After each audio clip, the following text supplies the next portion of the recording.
you obviously put a lot of weight on subject to the jurisdiction thereof. But the examples you give to support that strike me as very quirky. You know, children of ambassadors, children of enemies during a hostile invasion, children on warships. And then you expand it to a whole class of illegal aliens are here in the country. I'm not quite sure how you can get to that big group from such tiny and sort of idiosyncratic examples. I think, General Sauer, that what you just said suggests that you can't be arguing in the way Justice Alito suggests, because most of your brief is not about illegal aliens. Most of your brief is about people who are just temporarily in the country, where there was quite clearly an experience of, an understanding of, that there were going to be temporary inhabitants. And your whole theory of the case is built on that group. You don't get to talking about undocumented persons until quite later. Unrestricted birthright citizenship contradicts the practice of the overwhelming majority of modern nations. It demeans the priceless and profound gift of American citizenship. It operates as a powerful pull factor for illegal immigration and rewards illegal aliens who not only violate the immigration laws, but also jump in front of those who follow the rules. You mentioned in your briefing and also this morning the problem of birth tourism. Do you have any information about how common that is or how significant a problem it is? It's a great question. No one knows for sure. There's a March 9th letter from a number of members of Congress to DHS saying, do we have any information about this? The media reports indicate estimates could be over 1 million or 1.5 million from the People's Republic of China alone. The congressional report that we cite in our brief talks about certain hotspots like Russian elites coming to Miami through these birth tourism companies. And I mean, here's the fact about it that I think is striking. Media reported as early as 2015 that based on Chinese media reports, there are 500 birth tourism companies in the People's Republic of China whose business is to bring people here to give birth and return to that nation. Having said all that, you do agree that that has no impact on the legal analysis before us? I think it's, I'd quote what Justice Scalia said in his Hamdan dissent, where their interpretation has these implications that could not possibly have been approved by the 19th century framers of this amendment. I think that shows that they've made a mess. Their interpretation has made a mess of the.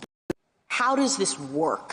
Are you suggesting that when a baby is born, people have to have documents, present documents? Is this happening in the delivery room? How are we determining when or whether a newborn child is a citizen of the United States under your rule? And I think that's directly addressed in the SSA guidance that's cited in our brief. What SSA says is there's currently a system where, for example, Social Security numbers are generated based on the birth certificate.